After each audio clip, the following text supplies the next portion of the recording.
안녕하세요. 저는 30대 중반 시모와 남편의 추악한 계획을 알고 이혼하게 된 여자입니다. 남편을 지인들의 소개로 만나 평범한 연애 끝에 결혼까지 하게 된 특별한 것 없는 부부였어요. 그런 저희가 이혼을 하게 된 건 결혼한 지 2년도 채 되지 않았던 때로 이유는 시모와 남편에게 있었죠.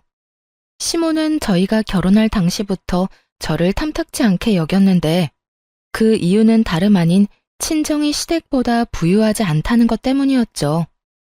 아직도 이해가 되지 않는 것이 시댁이 저희 친정을 무시하는 것만큼 큰 차이가 나는 것도 아니었는데도 불구하고 저를 못마땅해 하는 것을 숨기지 않으니 저도 사람인지라 결혼을 취소해버리고 싶을 지경이었어요. 나 아무래도 이 결혼 못하겠어. 승우 씨 엄마가 우리 집을 저렇게나 탐탁치 않아 하는데 무슨 결혼을 하겠어? 지혜야, 그게 무슨 말이야. 상견례까지 다 끝냈는데 갑자기 결혼을 못하겠다니. 승우 씨도 다 봤잖아. 승우 씨 엄마가 나한테 어떻게 하는지.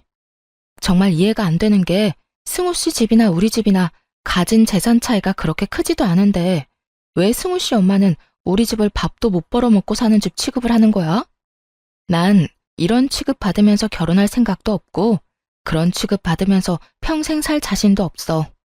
지혜야, 내가 대신 사과할게. 그런데 지혜야, 내가 너 평생 저런 소리 듣게 할 사람으로 보여? 나도 우리 엄마가 저렇게 나올 거란 생각도 못했기 때문에 대처하지 못했을 뿐이지.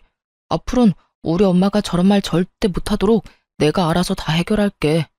그러니까 그런 말 다신 하지 마. 내가 진짜 잘할게. 결혼을 다시 생각해보자는 제 말에 남편은 저를 설득하기 시작하더라고요.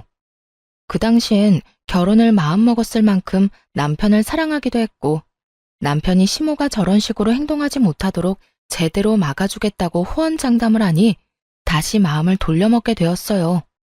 거기에다 아빠가 일찍 돌아가시고 혼자 계신 엄마에게도 지극정성으로 하는 모습에 한 번 더 믿어보자 싶었던 거였죠. 그렇게 결혼까지 하고 나니 남편이 시모에게 잘 이야기하긴 했는지 더는 재산 문제로 걸고 넘어지는 일은 없었어요. 저 역시 그런 뒷말이 나오게 하지 않으려고 애초에 정확히 반반 결혼을 하기도 했고 누구 한 명이 더 많이 쓰는 일 없이 정확하게 계산해서 반반 결혼이라는 사실을 양가 집에 다 알리기도 했어요. 그 이후로 시모에게 시달리는 일은 없을 거라 안심했는데 시모는 재산으로 말을 할 수 없게 되자 괜한 트집을 잡아 절 괴롭히기 시작했어요. 주말마다 저희 부부를 시댁으로 부르더니 저에게 음식을 알려준다는 명목으로 온갖 일을 시키기 시작하더라고요. 예, 오늘은 김장 좀 하자. 네? 김장이요? 김장철도 아닌데요. 김장은 꼭 김장철에만 하라는 법이라도 있니? 김장김치를 먹고 싶으면 김장하는 거지. 그래도 어머님 댁에도 김치 많고 저희도 아직 김치가 많은걸요. 넌 어른 말에 하나부터 열까지 이렇게 말대꾸 할 거니? 그냥 하라고 하면 좀 해. 처음 불렀을 땐 밑반찬을, 두 번째 불렀을 땐 전복죽을 한 냄비 끓여 소분에 얼리라고 하더니 결국 김장하라는 말까지 나오더군요. 처음엔 남편도 시댁에 갈 때마다 제가 갖은 고생을 하니 저를 도와주려고 노력했지만 그럴 때마다 시모의 불호령이 떨어졌어요. 여보, 내가 뭐 도와줄 거 없어? 재료라도 다듬어 줄까? 아니면 식기라도 씻어줘? 아들, 너 지금 뭐 해? 남자가 주방에 들어와서 그러는 거 아니라고 했지? 엄마 밥 얻어먹고 살 때도 안 하던 짓을 왜 이제야 와서 하려고 그러는 거야? 살던 대로 살아, 하던 대로 하고. 혹시 네 집사람이 잔소리라도 하니? 우리 집에 있다가 너희 집에 가면 못 살게라도 구는 거야? 그런 거 아니야, 엄마. 그냥 주말에 쉬지도 못하고 이러고 있으니까 마음에 걸려서 그렇지. 네 눈엔 엄마 힘든 건 보이지도 않아? 그저 마누라밖에 안 보이지? 마누라 힘든 것만 보지 말고 이 엄마 힘든 것도 좀 생각하고 그러려무나. 마누라가 이렇게 와서 하지 않으면 이걸 엄마 혼자 다 해야 하는데 혼자 하다가 이 엄마 몸 좀 눕기라도 했으면 하는 게야? 엄마, 그런 말이 아니잖아. 두 사람 다 힘드니까 내가 도우면 좀 더 수월하게 끝날 거 아니야. 얼른 끝내고 다 같이 쉬자. 네가 무슨 도움이 된다고? 헛소리 하지 말고 얼른 주방에서 나가지 못해? 가자미 눈을 뜨고 시모가 고함을 질러대자 남편은 하는 수 없이 주방 밖으로 나가게 되었고 그 후론 가운데서 눈치만 살필 뿐 어떤 행동도 취하지 못했어요.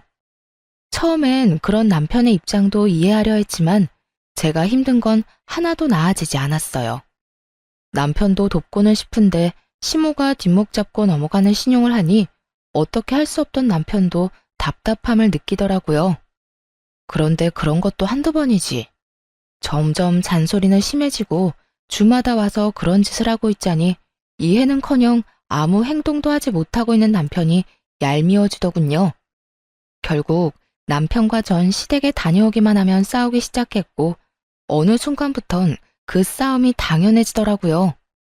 여보, 정말 어떻게 좀 해봐. 이게 뭐야? 내가 어머님 종노릇이나 하려고 결혼했어?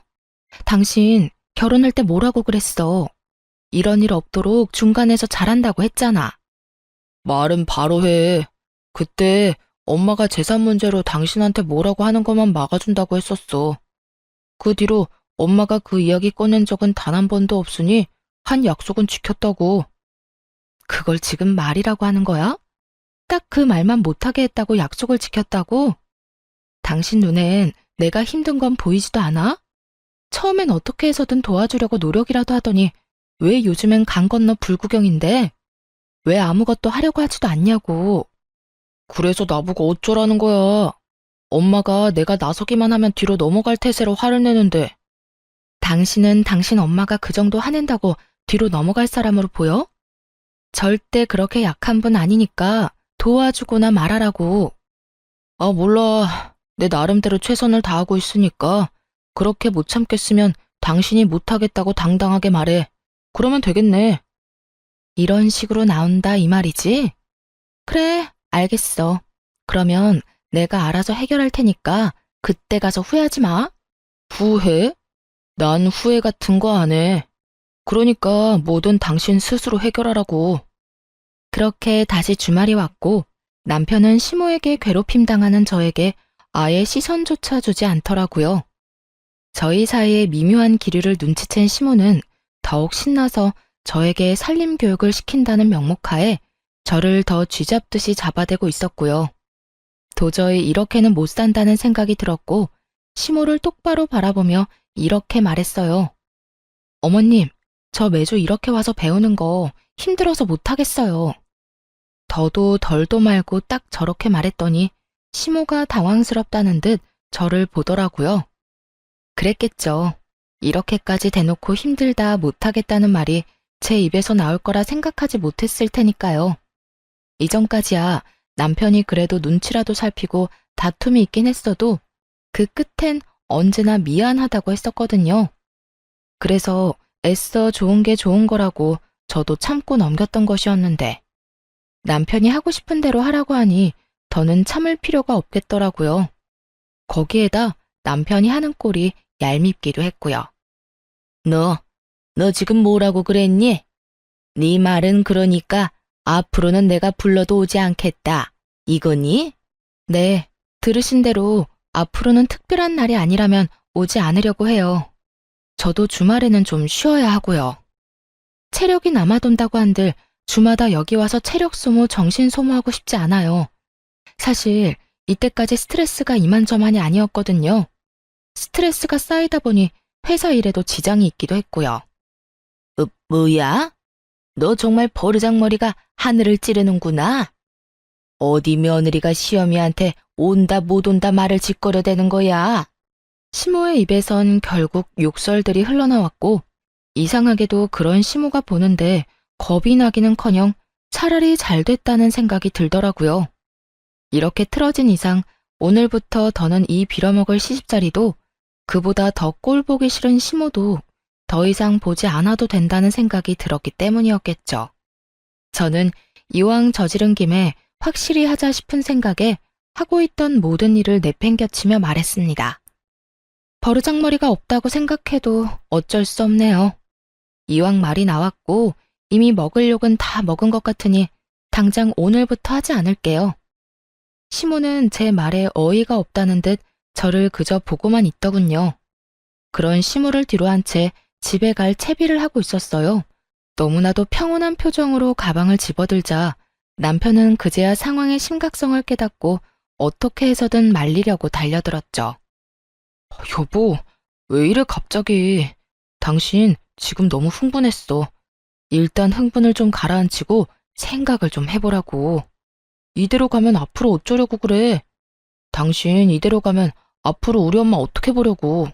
그러지 말고 지금이라도 우리 엄마한테 사과해. 당신이 사과하는 신용이라도 하면 내가 옆에서 도울 테니까 지금 빨리 사과하라고. 내 말 못 들었어? 더는 힘들어서 이렇게는 못 살아. 그러니까 어머님 마음 상한 게 그렇게 걱정이 되면 당신이 사과하고 당신이 마음 풀어드려. 그러면 되잖아. 당신 진짜 그걸 말이라고 해? 지금 제정신 아니지? 미친 거지? 제발 정신 차려. 지금 정신 차려야 할 사람이 누군데? 왜 내가 사과를 해야 해? 잘못한 사람이 누군데? 아무 잘못도 없는 사람을 그저 며느리란 이유로 주말마다 불러서 못 살게 군 사람이 누군데 나한테 사과를 하라고 하냐고. 난 100번 죽었다 깨어나도 잘못한 게 없어서 사과 같은 거 할 생각은 없으니까 그런 줄 알아. 그렇게 남편과 저의 말다툼이 시작되었고 남편은 시모에게 사과를 해라. 전 절대 못한다고 하며 양보도 없는 싸움이 이어지고 있던 그때였어요. 가방 속에 있던 전화가 울리고 잠시 싸움을 멈추고 전화를 받았어요. 양수키 씨 따님 맞으신가요? 저는 구급센터 대원인데요. 어머님께서 신호등을 건너시다가 음주운전 차량과의 교통사고로 현재 병원으로 옮겨졌습니다. 지금 빨리 병원으로 좀 오셔야 할 것 같습니다. 상황이 좋지 않아요. 그 순간 잠시 정신이 멍해졌어요. 옆에 있던 남편은 계속 시모에게 사과를 강요하고 있는 상황에 남편을 뿌리친 채 병원으로 달려갔어요. 병원에 도착해 엄마를 부르는 순간 엄마는 눈을 감아버렸고 그게 마지막이 되어버렸습니다. 갑작스럽게 엄마가 돌아가시고 장례를 치르는 내내 저는 정신이 나가버린 사람처럼 아무 생각도 할 수 없었어요. 그런 저를 대신해 모든 일을 남편과 시모가 대신해 주었고 정신이 조금 돌아왔을 땐 장례가 끝난 뒤더라고요. 집으로 돌아와 현실을 받아들이고 있으니 남편이 제 눈치를 살피며 서류를 건네주더군요. 여보, 이거 보험회사에서 주고 갔어. 응? 보험회사? 이게 뭐지? 나도 잘 몰라. 그냥 당신한테 전해주라고 하더라. 당신이 장례식장에서 워낙 정신이 없어 보이니까 나한테 준 것 같아. 여기 명함도 같이 받아뒀으니 서류 살펴보고 연락 한번 해봐. 남편은 서류를 건네주곤 화장실로 가버렸고 혼자 서류들을 살펴보았어요. 그 서류들은 엄마의 사망보험금 서류였는데 엄마가 저도 모르게 사망보험을 들어놓았던 것이었죠. 언제 닥칠지 모를 죽음의 순간을 준비하며 남아있을 딸 생각을 먼저 한 엄마를 떠올리니 눈물이 왈칵 쏟아져 나오더라고요. 엄마가 저를 위해 준비한 서류들을 보며 하늘에 계신 엄마가 걱정하지 않게 정신을 다잡고 지금보다 더 잘 살아야겠다고 다짐했어요. 그 후 더 밝게 그리고 더 열심히 살려고 노력했고 이땐 시모도 더는 저를 시댁으로 부른다거나 괜한 트집을 잡는다거나 하는 일은 없었어요. 친정 부모님을 모두 잃은 제가 안타까워 이제 좀 잘해주려나 보다 생각했죠. 남편 역시 저에게 온갖 정성을 다하고 있었고요. 하지만 정신을 차리고 괜찮은 척해도 세상에 혼자 내던져진 우울감이 줄어들지 않더군요. 회사 일을 계속하는 것은 아무래도 무리였고 잠시 회사를 쉬며 정리하는 시간을 갖기로 했어요. 회사를 그만둔 후 엄마가 가지고 있던 여러 재산과 보험들을 정리하러 갔어요. 그 금액은 제가 생각한 것보다 꽤 컸어요. 남편에게 알리지 않고 조용히 혼자 처리하기 시작했죠. 어느 정도 말끔하게 마무리가 되어갈 때쯤 남편이 이런 말을 꺼내더라고요. 너 회사 그만둘까 봐. 너무나 갑작스러웠고 한편으론 의아했어요. 그 전까진 회사에 대해선 단 한마디도 언급이 없었는데 이렇게 갑자기 회사를 그만둔다고 하니 의아할 수밖에 없는 상황이었죠. 뭐? 회사는 갑자기 왜? 무슨 일 있어? 아니, 아무 일도 없는데 장모님 돌아가시고 당신도 너무 힘들어했고 요즘도 당신 보고 있으면 내가 걱정이 돼. 그래서 나도 회사 그만두고 이참에 당신이랑 같이 쉬면서 여기저기 다니는 것도 좋을 것 같은데 당신 생각은 어때? 최선을 다해 제 핑계를 대고 있었지만 그저 그냥 본인이 원해서 그만두겠다는 거잖아요. 남편 역시 상황이 여의치 않고 회사 생활이 너무 힘들다면 그만두고 쉬는 걸 반대할 생각은 없었지만 저도 쉬고 있는 상황에서 남편마저 회사를 그만둬 버린다면 앞으로 생활은 어떻게 할 건지 궁금하더라고요. 나 때문에 걱정되어서 그만두는 거라면 굳이 그럴 필요는 없고 당신이 너무 힘들어서 못 견딜 상황이면 그만둬. 그런데 나도 지금 이렇게 쉬고 있는데 당신마저 쉬면 우리 생활은 어떻게 하려는 거야? 그게 나 사업이나 좀 해보려고.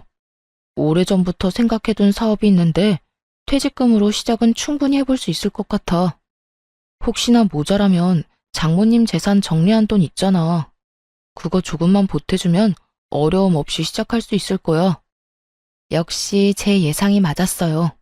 저와 함께 시간을 보내고 싶다던 말은 듣기 좋은 핑계였고 남편의 머릿속엔 이미 계획이 다 세워져 있었죠. 심지어 저는 한 번도 생각해 본 적도 없었던 엄마의 재산까지 사업 계획에 넣어서 말이죠. 사업 좋죠. 그럴 만한 그릇이 된다면 직장 생활보다 사업하는 게 성공할 가능성이 높겠죠. 하지만 제가 아는 남편은 사업할 그릇이 안 되는 사람이거든요. 그런 남편에게 엄마가 남기고 간 돈까지 끌어다 주며 괜한 시간 낭비, 돈 낭비는 절대 하고 싶지 않았어요. 경기 안 좋다고 하루가 멀다고 뉴스에서 난리인데 사업은 무슨 사업이야. 요즘 하던 사업도 전부 망해서 접는다더라. 이상한 생각하지 말고 그냥 회사 생활이나 잘해. 그렇지 않아도 머릿속도 복잡하고 마음도 좋지 않은데 당신까지 신경 쓰이게 하지 말아줘. 응? 단호하게 안 된다고 이야기했더니 오히려 남편은 태세를 바꿔 그저 가벼운 농담이었다는 식으로 말을 바꾸더라고요. 나도 막 진지하게 한 이야기는 아니었어. 그냥 혹시나 내가 회사를 그만두게 되면 나이도 있고 하니까 제 취업보다는 사업을 하는 게 좋지 않을까 했던 거지. 그냥 가볍게 한 이야기니까 너무 기분 나빠하지 마. 기분이 나쁜 게 아니라 그냥 좀 당황스럽긴 하네. 하여튼 사업은 반대니까 그런 줄 알아. 남편의 행동과 말이 내심 수상하긴 했지만 가볍게 생각하고 넘기고 말았어요. 왜 회사 생활 오래 하다 보면 다들 이렇게 살 바엔 내 사업하면서 눈치 안 보고 살고 싶다고들 하잖아요. 남편 역시 그런 시기가 왔나 보다 하고 대수롭지 않게 여겼던 것이었죠. 하지만 이런 제 생각과는 달리 이상한 일이 계속해서 일어나더라고요. 일단 제일 이상한 것은 시모의 행동이었어요. 시모는 그런 이야기가 오가고 난 후 계속해서 저희 집으로 반찬을 해서 가지고 오더라고요. 큰일 치른 며느리에게 반찬 좀 해다 주는 게 뭐가 그리도 이상한 일로 여기느냐고 하시는 분도 있겠지만 반찬도 반찬이지만 정말 이상한 건 시모의 표정이었어요. 결혼한 이후 단 한 번도 본 적 없었던 다정한 표정으로 심지어 남편이 좋아하는 반찬이 아닌 제가 좋아하는 반찬들을 가져오더군요. 그야말로 안 하던 짓을 하니까 이렇게까지 하는 의도가 궁금하더라고요. 아가, 여기 네가 좋아하는 숙주무침이랑 제첩국도 좀 해왔단다. 이 제첩 구하느라 내가 얼마나 고생했는지 몰라. 다음에 올 때 혹시 먹고 싶은 거 있니? 네 입맛에 당기는 걸로 해다 주마. 아, 아니에요. 이것만 해도 너무 감사한걸요. 앞으로는 고생스럽게 이렇게 안 해다 주셔도 돼요, 어머님. 고생스럽기는? 우리 며느리 잘 먹는 것만 봐도 내 배가 다 부른걸. 그러니까 혹시나 먹고 싶은 게 생기면 주저 말고 나한테 말하려무나. 네? 아, 네, 감사합니다. 잘 먹을게요, 어머님. 무슨 직장 상사 비위 맞춰주듯 제 눈치를 살피더라고요.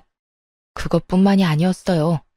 같이 밥을 먹다가 제가 뭔가를 흘리기라도 하면 바로 물티슈를 대령해주기도 했고, 어느 날은 아무 날도 아닌데 명품 가방부터 해서 제가 주로 쓰는 화장품까지 사다 주곤 하더라고요.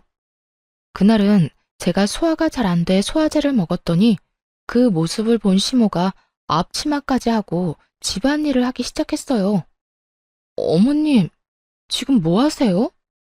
뭐 하긴 청소하지. 너 아까 보니까 체한 것 같던데 들어가서 얼른 쉬거라. 내가 청소 빨리 해두고 빨래도 해두마. 그러니까 집안일 신경 쓰지 말고 얼른 쉬어. 체했을 땐 푹 쉬는 게 최고야. 아니에요, 어머님. 제가 좀 이따가 할 테니 그냥 두세요. 어머님이 이러시는데 제가 어떻게 마음 편히 쉴 수가 있겠어요. 아가, 그냥 나를 돌아가신 친정엄마 대신이다 라고 생각하려무나. 엄마가 돼서 딸이 몸이 아프다는데 집안일 정도는 해줄 수 있지 않겠어? 아무리 그래도 체한 것만 좀 내려가고 나면 제가 할 테니 그냥 두세요. 괜찮대도 얼른 들어가서 쉬어. 네가 계속 이러면 이 엄마 마음도 불편해. 호의가 계속될수록 고맙기는커녕 점점 더 불안해지기 시작했어요. 이런 저의 불안이 괜한 기우가 아니었다는 걸 알게 된 건 그로부터 얼마 지나지 않은 어느 날이었어요. 엄마가 돌아가시고 불면증이 심해지는 바람에 수면제를 처방받고 있었거든요. 그날도 수면제를 처방받을 겸 상담을 하러 간 날이었죠. 아무래도 잠을 제대로 자지 못하니 직접 운전해서 가기는 무리더라고요. 일부러 차를 두고 택시를 타고 다녀왔는데 집에 들어가기 전 단지 한 벤치에 잠시 앉아 쉬고 있을 때였어요. 뜬금없이 뒤쪽 분리수거장에서 남편과 시모의 목소리가 들려오는 게 아니겠어요? 원래도 목청이 큰 두 사람이었기에 굳이 얼굴을 확인할 필요도 없이 두 사람의 목소리란 걸 확신할 수 있었죠. 엄마, 이게 마지막이지? 더는 버릴 거 없지? 그래, 마지막이야. 이놈의 쓰레기랑 분리수거는 해도 해도 끝이 없니? 그래도 이렇게 다 해놓고 나니 집이 깨끗하더라. 그러니까 엄마 오늘 고생 많이 하셨어요. 그래도 엄마가 대청소 도와줘서 빠르게 끝낼 수 있었어. 두 사람은 제가 병원에 간 사이 대청소를 한 듯 했어요. 그런 두 사람의 모습에 감동해 울컥하던 찰나 이어지는 두 사람의 대화에 소름이 쫙 올라오기 시작하더라고요. 됐어. 어쨌든 네 집사람 모르긴 몰라도 집이 반짝반짝하다며 입이 귀에 걸릴 거다. 그런데 걔는 정말 잠만 안 와서 정신병원에 간 거 맞긴 한 게야? 혹시 그냥 미쳐버린 건 아니겠지? 요즘 왜 기분이 심하게 왔다 갔다 하잖니? 나도 그냥 그랬으면 차라리 좋을 것 같다니까. 그런데 안타깝게도 미친 건 아니고 그냥 수면제 처방받으러 갔어. 안타깝게도 집사람 아주 지극히 정상이야. 그 순간 두 사람의 대화를 듣고 있는데 정말 제가 미쳐버려 환청이 들리는 건가 싶었어요. 하지만 계속되는 잔인한 대화들은 환청이 아닌 분명한 현실이고 또 그들의 진짜 속내라는 걸 알 수 있었죠. 두 사람의 대화를 한마디도 놓치지 않으려 숨도 제대로 쉬지 않은 채 두 사람의 대화에 집중했어요. 아유, 도대체 이 고생은 언제까지 해야 하는 거니? 네 사업 자금은 아직 소식도 없니? 소식은 무슨, 아직 제대로 말도 못 꺼내봤어. 아직은 더럽고 치사해도 집사람 비 더 맞춰줘야 한다고. 저번에 사업 이야기 잠깐 꺼냈다가 제대로 말도 못하고 그 자리에서 퇴짜 맞았다니까.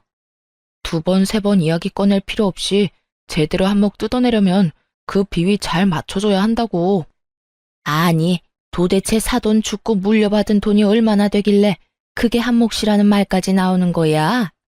도대체 얼마길래 우리가 이 고생까지 해야 하냔 말이야. 엄마, 가지고 있던 재산은 아무것도 아니야. 장모님이 글쎄 사망보험까지 들었더라니까. 그 보험금만 해도 꽤 된다고. 그러니까 엄마는 그냥 나 위한다고 생각하고 집사람한테 잘해줘. 남편이 정확한 금액을 대며 자랑하듯 말하자 화들짝 놀란 시모가 목소리까지 낮추며 말했어요. 그만큼이나 된다는 말이야? 그래, 알겠어. 우리 아들 위해서 이 엄마가 뭐든 해야지. 이 엄마만 믿어, 아들. 남편은 제가 한 번도 언급한 적 없었던 엄마의 재산 규모와 사망보험금까지 그 액수를 정확히 알고 있었어요. 그렇습니다. 남편은 몰래 제가 물려받을 재산을 조사했고 진작 사망보험금을 받는다는 사실도 알고 있었어요. 두 사람이 잘해주는 이유가 돈 때문이란 사실에 속이 쓰리더라고요. 저는 아무것도 모른 채 두 사람에게 속고 있었던 거였죠. 한참을 빛나는 꿈에 젖어있던 두 사람은 하하호호 웃으며 집으로 들어갔고 저는 넋이 나간 채 그저 멍하니 앉아있을 수밖에 없었어요. 엄마를 보낸 슬픔도 아직 마음속에 남아있는데 믿었던 남편까지 제 뒤로 저런 계획이나 세우고 있다니 내 옆에 믿을 사람 하나 없다는 이 현실에 너무 절망적이었어요. 속이 텅 비는 느낌에 눈물조차 나오지 않았고 그저 그 상황을 최대한 냉정하게 받아들이려고 노력했던 것 같아요. 그렇게 한참 생각을 정리한 끝에 저는 이혼은 물론이며 복수까지 결심하게 되었습니다.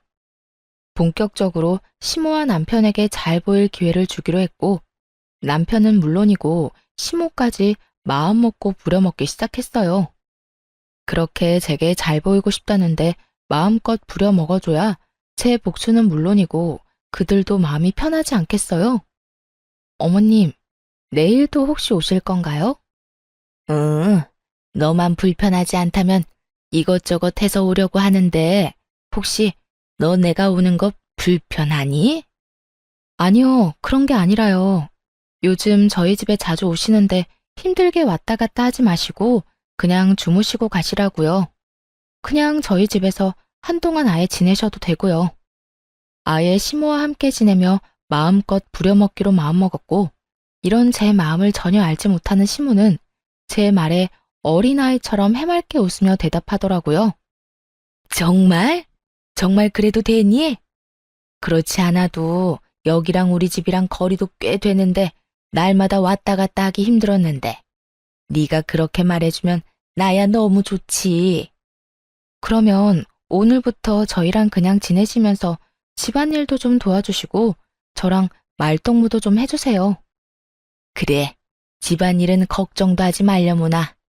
내가 날마다 마시는 것도 해주고 청소도 깨끗하게 해줄 테니. 시모는 앞으로 어떤 일이 펼쳐질지 상상도 못한 채 저에게 모든 걸 다 해주겠다며 호언장담을 하더군요. 그런 시모의 말을 지키게 해주기 위해 저는 어떻게 했냐면요. 아주 밤낮 없이 식사를 요구했고 청소를 하게 만들었고 또 새벽엔 손이 많이 가는 음식이 먹고 싶다며 시모를 깨웠어요.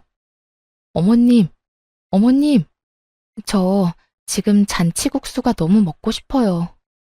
응? 지금 이 새벽에 말이냐? 네, 자다 깼는데 잔치국수가 너무 먹고 싶어서 잠이 안 오는 거 있죠? 아무래도 지금 해주시는 건 무리겠죠. 너무 먹고 싶긴 한데 어머님이 정 힘들다고 하면 어쩔 수 없고요. 아, 아니다. 지금 해주마.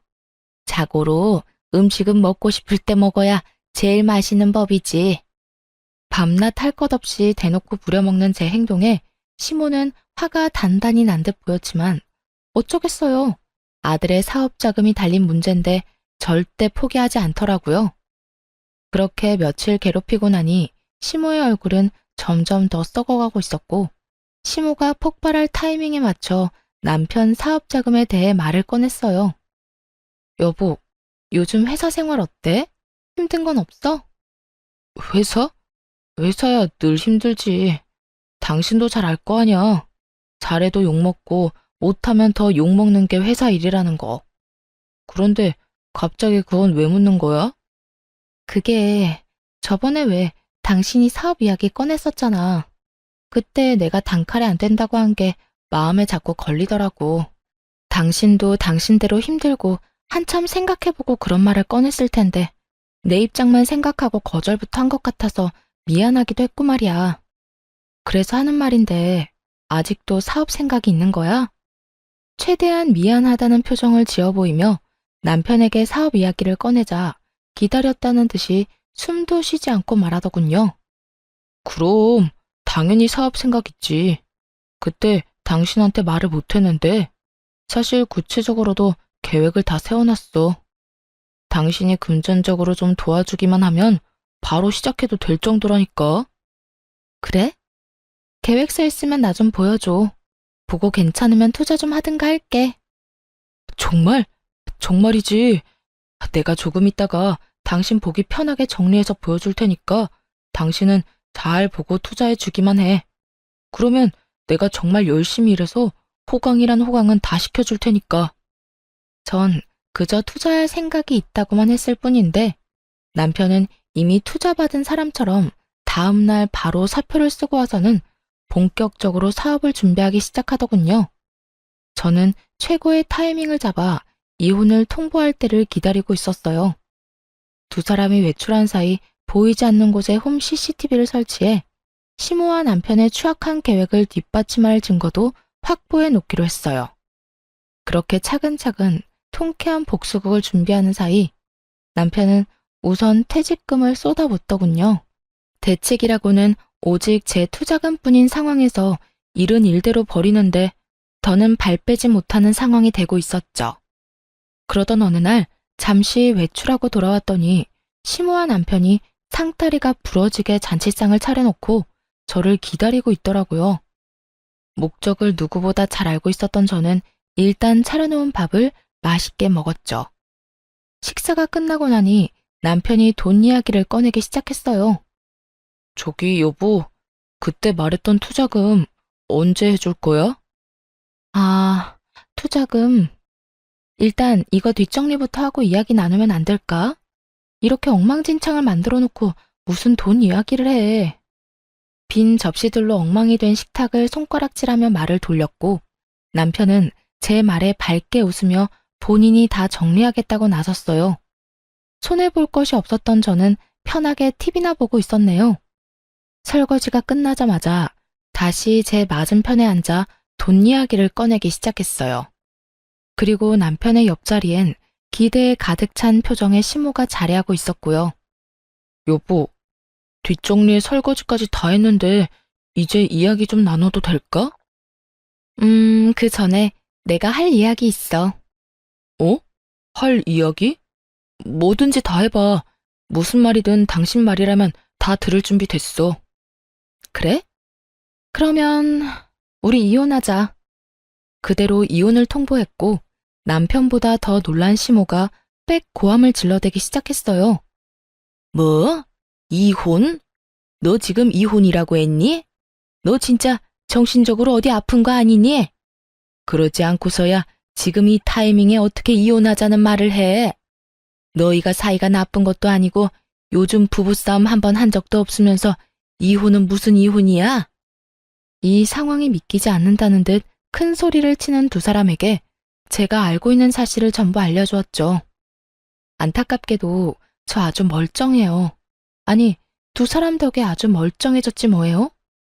당신, 나 몰래 내 재산 조사했더라. 그 돈에서 크게 한몫 챙겨서 잘 먹고 잘 살 계획 세웠던데? 그래서 어머님도 제게 잘해줬던 거 다 알고 있었어요. 두 사람이 그런 말도 안 되는 계획을 세우는데 제가 더 정신을 바짝 차려야 하지 않겠어요? 당신 그걸 어떻게 한 거야? 그걸 어떻게 알았겠어. 두 사람이 동네 사람들 다 들으라고 떠들고 다니는데 내가 모를 리가 있겠어? 그리고 당신은 지금 어떻게 알았는지 신경 쓸 게 아니라 앞으로 어떤 일이 일어날지를 더 신경 써야 할 텐데. 무어라 변명할 말도 떠오르지 않는지 아무 말도 못하고 있는 두 사람에게 앞으로의 계획을 친절히 설명해 주었어요. 더는 당신 같은 인간이랑 같이 살 생각 없어. 만약 당신이 싫다고 하면 소송을 해서라도 이혼할 거고, 물론 위자료 청구도 다 할 생각이야. 당연히 이혼할 남편한테 사업자금 대줄 일도 없을 거고 말이야. 그러니까 허황된 꿈은 접어두고 이혼이나 준비해. 남편은 사업자금이 아른거렸는지 눈물까지 흘리며 싹싹 빌기 시작하더군요. 여보, 내가 당신한테 사업 자금을 받아내려고 한 건 맞지만 그건 다 우리를 위한 일이었어. 내가 사업으로 성공하면 나만 좋은 일이야? 아니잖아. 나도 좋긴 하겠지만 나보다 당신한테 더 좋은 일 아니야? 하루라도 빨리 성공해서 당신이랑 잘 먹고 잘 살려는 생각에 그랬던 거라고. 내가 성공해도 당신을 버릴 생각은 전혀 없었어. 이혼 생각 따윈 전혀 없었다고. 그래, 아가야. 네가 무슨 말을 어떻게 들었는지 모르겠는데 다 오해란다. 우리 아들이 설마 돈만 뜯어내고 널 버릴 생각을 했겠니? 우리 아들이 너라면 죽는 신용까지 하는 녀석인데 그런 우리 아들을 이런 식으로 버리는 건 아니지 않니? 쪽수로 밀어붙이는 두 사람에게 하는 수 없이 제가 확보했던 증거 영상을 보여주었어요. 그 영상은 몰래 설치했던 카메라에 찍힌 영상이었는데 거기엔 두 사람의 추악한 대화가 모두 녹화되어 있었거든요. 엄마, 이제 곧 사업 자금 받을 수 있을 것 같아. 며칠 전에 나랑 사업 이야기를 먼저 꺼내더라니까. 그게 정말이니? 이제 며느리 종노릇은 그만해도 되는 거야? 그래, 그러니까 엄마 조금만 더 고생해. 이제 고지가 눈앞이니까. 아휴, 이번에 사업 자금만 다 뜯어내고 나면 나 이혼해버리려고. 장모님 돌아가신 지가 언젠데 아직도 우중충해서는. 보는 내가 우울증 걸릴 것 같다니까. 그게 한몫 뜯어내고 사업만 자리 잡으면 확 이혼해버리고 나이도 어리고 밝은 여자랑 새 출발할 거야. 그래, 그건 나도 찬성이다. 내가 말을 안 해서 그렇지 저 물건 요즘 얼마나 기고만장한 줄 아니? 시어머니 알기를 얼마나 우습게 하는지. 새벽에 날 깨워서 이거 해달라 저거 해달라. 내가 정말 머리끝까지 화가 난 날이 하루 이틀이 아니었다. 하루빨리 성공해서 고분고분한 며느리 보게 해줘. 그런데 아들, 이번에 사업 자금 받으면 이 엄마 집도 옮겨줄 거지? 지금 집도 좋긴 한데 엄마 더 큰 집에서 살고 싶어. 당연하지. 내가 집만 옮겨주겠어? 사업 성공만 하면 엄마가 해달라는 거 다 해줄게. 정말이야? 역시 우리 아들. 이 엄마는 우리 아들 때문에 살아. 어찌되었든 그 물건 눈에 거슬리는 짓은 하지도 말자꾸나. 당연하지. 우리 조금만 더 참자.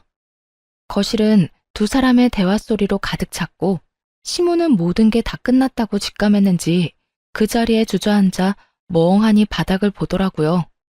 축 처진 시모와는 달리 남편은 정신이 나가버린 것인지 오히려 큰 소리를 치고 있었고요. 아, 됐어. 당신 돈 받아서 사업 좀 크게 해보려고 했는데 이렇게 된 거 별 수 없지. 당신 도움 없이도 내 사업은 충분히 잘 되고 있고 당신이 돈 안 준다고 해도 대출을 내서라도 성공만 하면 되는 거니까. 내가 무슨 수를 쓰든 성공할 거니까 그때 가서 후회나 하지 마. 후회? 후회 같은 소리 한다. 그런 말이 하고 싶거든. 사업이나 성공하고 그런 말을 해. 당신이 하고 있는 그 일이 진심 성공할 수 있을 거라고 생각해? 왜? 못할 것 같아? 당신이 뭘 알기나 해. 사업의 사자도 모르는 당신이 그런 말하면 내가 뭐 겁이라도 낼까 봐? 왜? 돈 좀 있다고 사람 막 무시해도 된다고 생각하는가 봐. 무시할 만 하니까 무시하는 거야. 뭐 당신 돈 가지고 당신이 어떻게 하든 내가 상관할 바는 아니지. 어차피 이혼할 건데 뭐. 어찌되었든 그 사업 잘 돼서 나처럼 우울한 여자 말고 젊고 밝은 여자랑 100년 해로하길 바랄게. 당신이 그렇게 말하지 않아도 그럴 거거든? 말이 나왔으니까 하는 말인데 당신 정말 우울해서 나도 이혼하고 싶었다고. 돈 받아낼 때까지 참고 살려고 했더니 이렇게 먼저 이혼해달라고 해서 고맙네. 그렇게 고마우면 위자료나 잘 준비해놔. 그때 가서 구질구질하게 못 준다고 매달리지 말고. 그까지 푼 돈 얼마든지 줄 테니까 청구나 해. 이혼도 질질 끌지 말고 빨리 해버리게 말이야. 다가올 미래도 모르는 남편은 큰 소리를 뻥뻥 치더군요. 한껏 비웃어주고 집을 나와버렸습니다. 이혼은 생각보다 더 순조롭게 진행되었고 두 사람에게 다 위자료를 받고 이혼을 할 수 있었죠. 그 후 전 남편의 사업은 말처럼 잘 되었냐고요? 전혀 잘 되지 않았어요. 전 남편의 말처럼 사업의 사자도 모르는 제가 봐도 전 남편이 구상하고 있던 사업은 허황된 꿈에 가까운 사업이었어요. 성공은커녕 돈만 버리는 허튼 짓에 가까웠죠. 그렇게 퇴직금뿐만 아니라 대출까지 내서 진행했던 사업을 최단 기간 시원하게 말아먹은 전 남편은 거기에서 포기하지 않고 또 사업을 한다고 시모 집까지 팔았다고 하더라고요. 그야말로 지독한 사업병에 걸려버린 거였죠. 하지만 사업에 관한 그 어떤 지식도 노하우도 없던 전 남편이 돈만 끌어다 붓는다고 한들 그 사업이 성공할 리는 없었죠. 끝끝내 여기저기 돈을 빌리고 다닌다는 소문을 들을 수 있었어요. 그리고 저에게 연락이 왔더라고요. 돈을 빌려달라고 말이죠. 정말 염치 없는 말인 거 잘 알고 있는데 혹시 나 돈 좀 빌려주면 안 될까? 내가 정말 사정이 너무 급해서 그래. 설마 했는데 돈을 구걸하는 연락을 하다니 정말 갈 때까지 갔구나 하는 생각이 들었어요. 전화 걸 때 누구한테 거는 전화인지는 똑바로 확인은 한 거지? 나 네 전 부인이야. 그냥 그저 아는 지인이 아니라고. 알고 있어. 내가 오죽 급했으면 당신한테 이런 연락을 했겠어? 나도 내가 얼마나 지금 한심하게 보일지는 잘 아는데 정말 너무 급해서 그래. 그러니까 나 돈 좀 빌려주라. 당신 나하고 우리 엄마한테 받은 위자료도 있고 장모님한테 물려받은 재산에다가 사망보험금도 있잖아. 너 진짜 제정신 아니구나? 내가 다른 돈도 아니고 우리 엄마 목숨값으로 널 도울 것 같아? 그리고 다른 돈도 똑같아. 너랑 네 엄마한테 받은 위자료는 말 그대로 네가 나한테 준 상처에 대한 대가인데 그 돈을 널 왜 주겠어? 너한테 10원짜리 한 푼 못 주니까 이딴 구걸 하지도 마. 여보, 그러지 말고 조금만, 아주 조금만 빌려주면 돼. 일단 급한 불은 꺼야 할 거 아니야. 이미 이리저리 빌려서 사업은 시작했는데 돈이 조금 모자라서 이때껏 투자했던 돈까지 다 날릴 상황이어서 그래. 그러니까 당신이 조금만, 아주 조금만 좀 빌려주라. 구걸이라고 하든 거지라고 하든 쌍욕을 해도 좋으니 돈만 좀 빌려줘. 야, 제발 정신 좀 차려라. 그릇도 안 되는 게 사업한다고 부모 집까지 다 날려먹었으면 지나가던 똥개도 정신 차리고 사업은 꿈도 안 꾸겠어. 한때 너랑 사랑이란 걸 했던 사람이라서 해주는 이야기인데 그렇게 살다가 새고랑 차는 건 시간 문제야. 그러니까 제발 정신 좀 차리고 다신 연락하지 마. 그대로 전화를 끊어버렸고 그 뒤로도 계속해서 연락이 오길래 아예 번호를 차단해버렸어요. 그 후 들리는 소문으로 전 시모는 여전히 사업병에 걸린 아들이 진 빚을 갚아내느라 식당 일을 하며 고된 노후를 보내고 있다더군요. 그러면 뭐해요? 밑 빠진 독에 물 붓게 아니겠어요? 그 소식을 마지막으로 인연을 끊어낼 수 있었습니다. 그 후 저는 회사 복직을 미루고 재충전의 시간을 보내고 있어요. 요즘은 이리저리 발길 닿는 대로 여행을 다니기도 하고 그렇게 다니다 마음에 드는 곳이 있으면 오래 머무르기도 하며 심적인 안정을 되찾고 있어요. 친정엄마의 갑작스러운 사고와 연달아 일어난 이혼 때문에 힘든 시간을 보낸 건 사실이지만 요즘은 수면제 없이도 잘 잘 만큼 많이 안정된 시간을 보내고 있습니다. 아마 이곳저곳을 다닌 게 많은 도움이 된 듯해요. 회사에서도 이런 제 상태를 이해해 주신 덕분에 올해까지는 마음 놓고 푹 쉬고 내년에 복직할 예정이에요. 다시 일개미로 돌아가기 전 부지런히 여행을 다녀보려고요. 이혼할 당시 힘들었던 이유는 주변에 어떻게 해서든 돈 한 푼이라도 뺏으려는 사람만 있다는 사실이 저를 너무나도 힘들게 만들었어요. 어떨 땐 제가 살아온 삶을 부정하는 기분이 들기도 했고요. 하지만 이혼하고 여행도 하고 또 새로운 사람들을 만나고 그렇게 하나둘 인연을 쌓다 보니 저를 많이 사랑해주고 아껴주는 사람이 있다는 걸 알게 되었네요. 더 이상 인간관계에 힘들어하지도 말고 어제보다 오늘을 더 열심히 살아야겠다는 생각이 들더라고요. 그래서 결론은 지금 참 행복하다는 거예요. 사람들을 많이 만나기도 하고 그런 좋은 사람들과 많이 웃기도 하며 함께 즐거운 시간을 보내고 있어요. 앞으로도 지금처럼 많이 웃고 제 삶에 만족하는 시간을 보내며 행복하게 잘 살아가 보려고 합니다. 이로써 저의 긴 이야기도 끝이 났네요. 다들 어떠셨을까요? 긴 이야기가 지루하진 않으셨을지 걱정스럽기도 하네요. 지금까지 함께 해주셔서 정말 감사하며 늘 행복하시길 바라겠습니다.